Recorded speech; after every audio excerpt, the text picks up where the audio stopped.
Late night, Iain Lee on talkRADIO. We'll get you talking. And as soon as I mentioned I had them all, everyone went, oh, spontaneous human combustion. And I've worked out why everyone said that, because it's in issue 1. It's the only issue you guys bought, you sad sacks. And I was reading it, and I thought, there we go, there's a picture of a body there on Periscope. And I was reading it, and I thought, well, you know, maybe we should have a little look into this kind of thing. So if you've got any stories of spontaneous human combustion, and can we take it seriously, please? Because people have died because of this. You know, people have lost mums and nans and children and stuff because of SHC. So I mentioned this on Twitter, and loads of you were getting, oh, it's not real. Well, you explain that. You explain how I'm looking at a picture of 2 legs and a foot and a bit of dress. You explain that.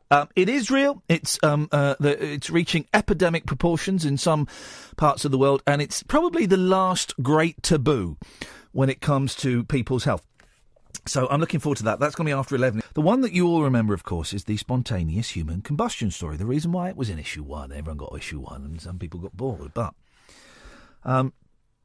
it's actually terrifying. Let me read some of the Unexplained. Their entry on spontaneous human combustion. Perhaps the most common characteristics of SHC is the sheer speed with which it strikes. Many victims were seen alive only a few moments before the fire struck from nowhere. An Italian surgeon called Battaglio reported the death of a priest in the town of Filetto in 1789. Lodging with his brother-in-law, he'd been left alone in his room reading a prayer book. A few minutes later, he screamed. People came running to find him on the floor, surrounded by a pale flame which receded as they approached. The priest, Bertoli, wore a sackcloth under his clothes next to his skin, and it was immediately apparent that the outer clothes had burned away, leaving the sackcloth intact. Under the sackcloth, the skin on the man's trunk was not burned, but detached from the flesh and hung in shreds.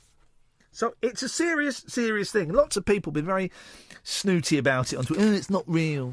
It's not real. Well, it is real. It's a very serious issue, and it's an issue that is I think, ignored quite a lot. Very pleased that we've got David Franks from SOOT on the line. Good evening, David. Good evening. Tell me about SOOT, David. What is it, and did you start it? No, I didn't. SOOT stands for Society of Osmotic Thermalisation. It was started in 1987 by Kevin James, whose mother died of something, the sort of thing you're talking about tonight, spontaneous human combustion. Yep. He wasn't believed. There was no payout from insurance because it was believed that it was from suicide. Oh. And he thought that he would set up a help group. I didn't come at it from that side myself. No. I've come in from other charities. But he set it up. He's offering support to people, and in some cases, financial help. Has it impacted on your life, SHC? No, not really. I mean, I just work for Kevin. What I will say is I was cynical before I came along. Yeah. I've worked in all sorts of charities, and they make rather grandiose claims in order to get money. But I joined. I didn't know what to think, but some of the evidence I've seen, well, it's absolutely, you say it's a serious issue, it most certainly is. And it does exist. Yes, of course it does. We've got Mike on the line. Mike, you were about to tell us your story of SHC and how it's impacted on your life. Yeah, and is that Kevin James, the world-famous mediocre actor, it happened to? The what, sorry? Kevin James, the world-famous mediocre actor. No, I don't think so. It wasn't actually. It was a journalist. What's your point, Mike? Actor? No, sorry. It's just that he's an American actor. Yeah, maybe he's got the same name, mate. It does happen from time to time. Get to your point, please, caller. The hijinks. So, in 2010, an episode of This Morning, just springtime, Keith Chegwin was cooking asparagus and poached eggs. And unfortunately, just as he broke into the yolk and exclaimed, he actually combusted. Right, well, that's... Mike, I'm going to stop you there, mate. That's not true. I saw Keith at the David Brent premiere recently. He's not combusted. That's not true, mate. No, because what happened following that was the Mandela effect. Oh, for goodness sakes, I'm sorry. See, I can pick up on something you were talking about in 1789, the priest Bertoli in the Italian town. Yeah. And the skin was detached from the bone. This is the interesting thing. I think what's pricked a number of people's interest is this idea that, yes, there is a phenomenon where the natural event of what fire would do to a body does not happen in these cases. So that's quite a celebrated one, that 1789 one. The skin was detached from the bone in a way that wouldn't be expected from a normal fire. David, I'm looking at Twitter now, and I'm not going to read all of it. But I'm going to read some of it, because I want you to I just want to know. I'm well used to the cynics. This is what I was going to say. Leighton on Twitter says, the closest I ever got to SHC was scorching my left testicle with my hot water bottle. Paul says SHC has affected him in the bum area. Right. And it's kind of lots of people making jokes about farting and I mean, here we go. This one looks like it's being friendly, but listening to Iain Lee talking about spontaneous human combustion on Talk Radio, don't laugh, it's not funny, it's a burning issue. # hot topic. You get a lot of that kind of stuff. Yes, yeah, we do get a lot of that. We get a lot of time wasters and people, as you say, the breaking wind thing. We've had people sending photos and so forth saying that I recently blew up and it's someone's... They blew off? Yes, they've igniting some methane, yeah. And we have a lot of that sort of thing. We have people who show us charred remains that are clearly a doll or a teddy bear or something. It's very funny until it happens to you. Do you remember that gentleman, Mr. Methane? Hello? Do I remember Mr. Methane? Well, yes, I do. What's your... I wonder... He was a comedy turn, if I remember rightly. Yeah, he wore... If I got this right, he wore a green, like a suit, like a superhero suit, and would ignite his farts. Genuine act. I wonder if he did SHC...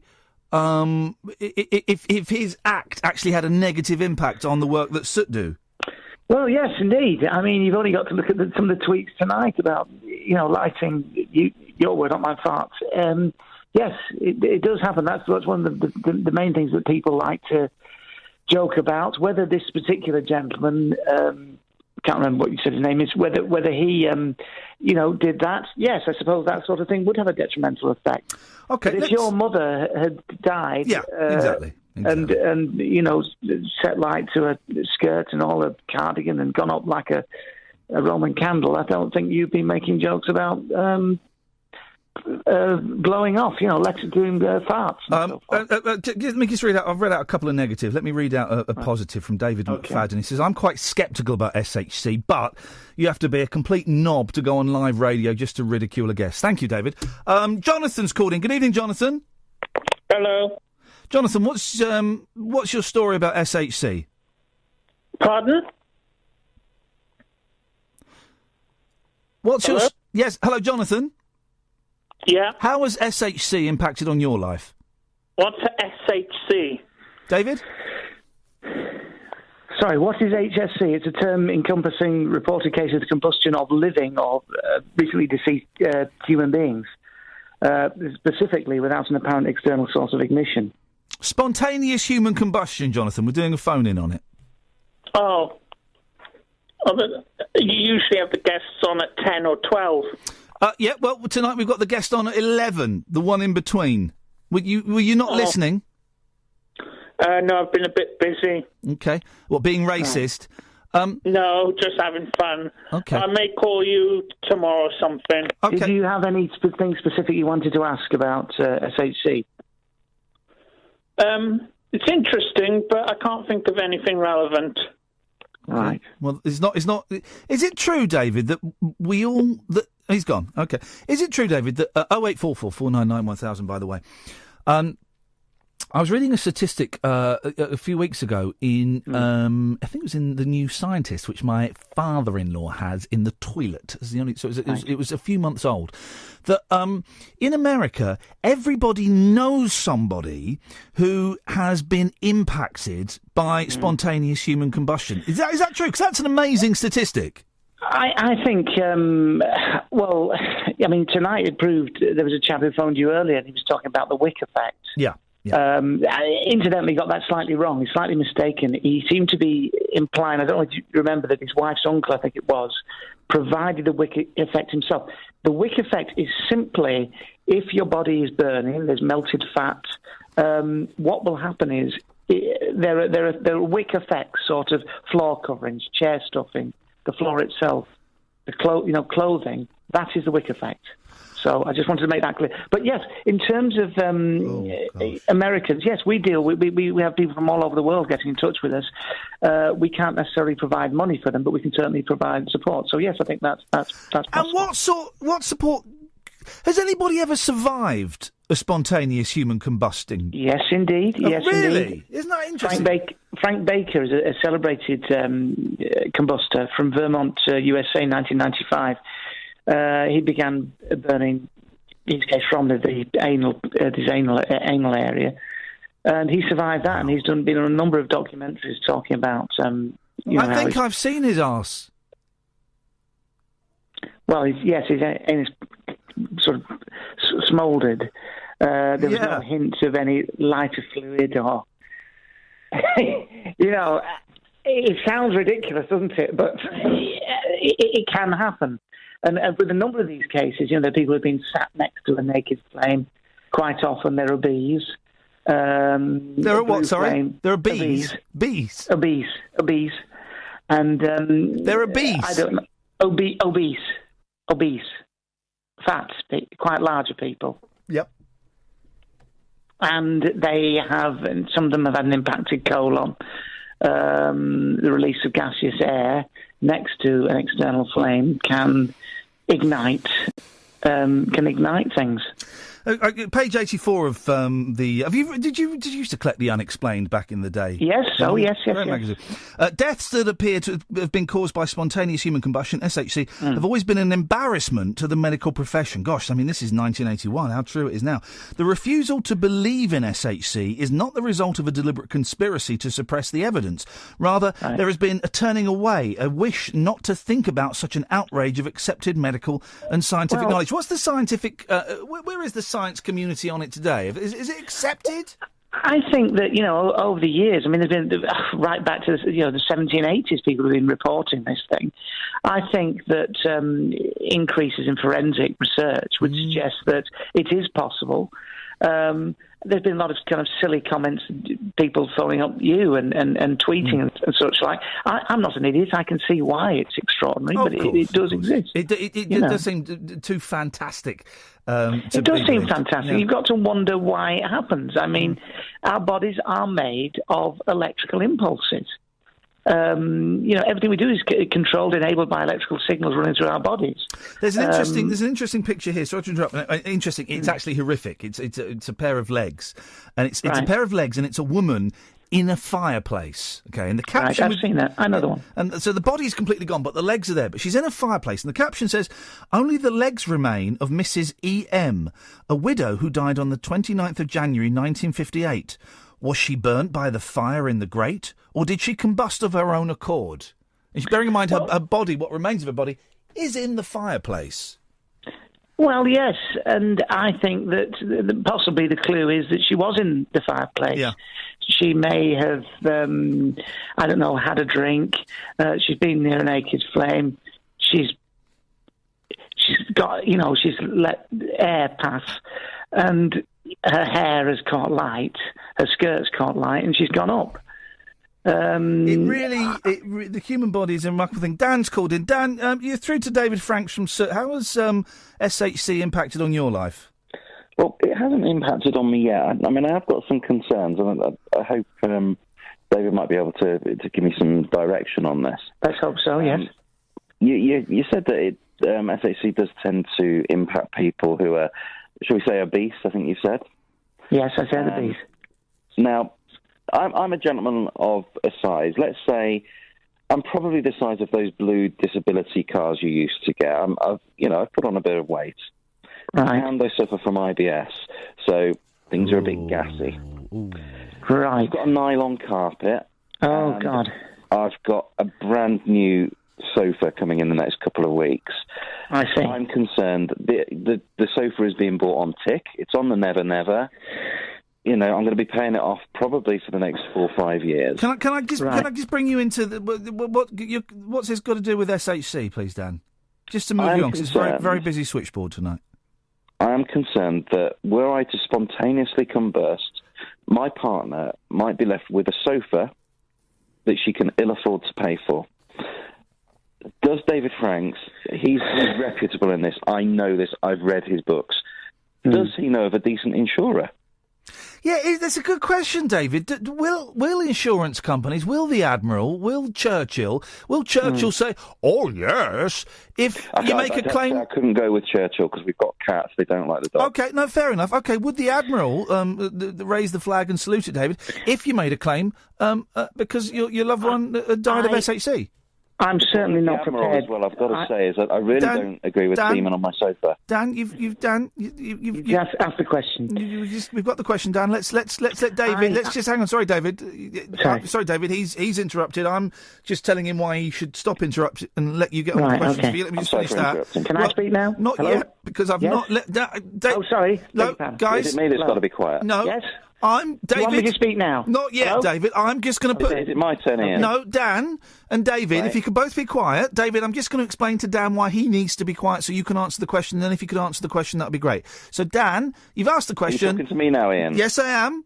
Let's let David answer it. David. Sorry, David.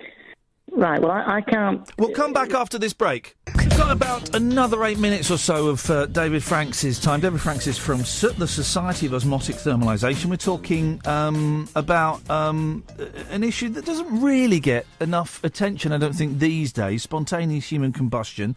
David, you're about to answer Dan's question. Would... yes. His wife, if he were to spontaneously, humanly combust... Would his wife be able to make a claim on the insurance? Well, I don't know whether you can answer Dan, me, David. Yeah, I was. Sorry, I don't think that just go. Just start speaking, David, and don't stop. Right. Okay. I'd just like to say that this Dan. I mean, I would like to point out. You talk about you've got was it irritable bowel syndrome, and you've got a nylon sofa and all. I just make it absolutely clear. It's not about. It's not necessarily about igniting bad air from, the anus. There are many things, there are many theories about how it could happen.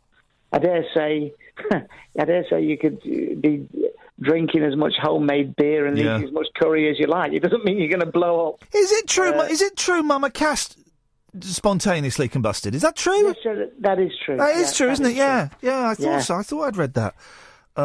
Somewhere. On that occasion, all the leaves weren't just brown. The sky was as well. David, I mean, who would insure me?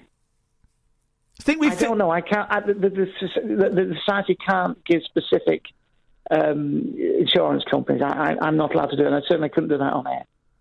Iain, do you know, if I were to phone the Admiral... Yeah, no, Dan... Would the Admiral... Would the seaman cover my sofa? Dan, someone's pointed out on Twitter what that joke actually meant, actually. Yeah, you did it earlier and I didn't get it, and someone pointed out on Twitter. No, thank you, mate.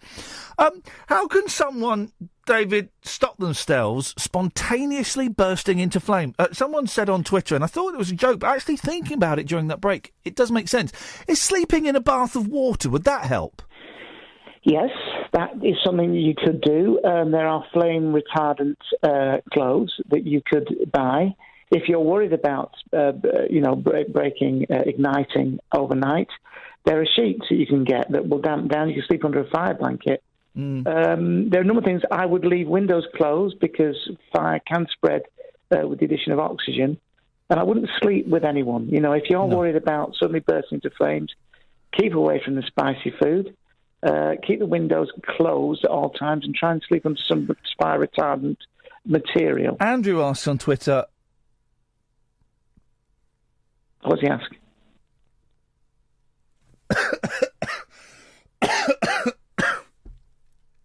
so I've got a glass of water. Hang on a second. Sorry. It's a bit...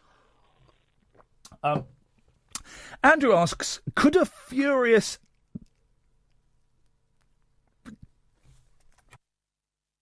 I hope.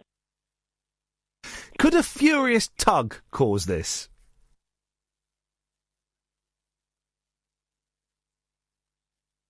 What? David? What does it? What does it? Does it mean what I think it means? No, I've looked into that. I mean, there's a lot of research about that sort of thing. Friction burns are totally different. I don't think what you're referring to.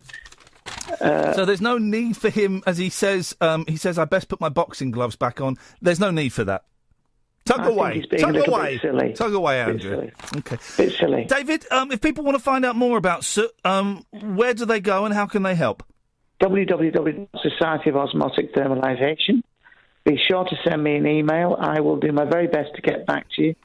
And I dare say, hopefully some of the questions won't just be about having a furious tug or whatever you said, or blowing off into a naked flame. Hello? Well, I wish you and your society the very best of luck, David. And you've got an open invitation. You come on any time you want, mate. I'd love to. Thank you so much. And keep safe out there. Thanks for your time. Bye. Bye-bye. Thank you, David. David Franks from SOOT. So much in our universe just cannot be explained, but just cannot be ignored. Events and phenomena, past and present, defy so-called rational explanation. How much do we really know, and how much are we allowed to know? Now, week by week, a new publication examines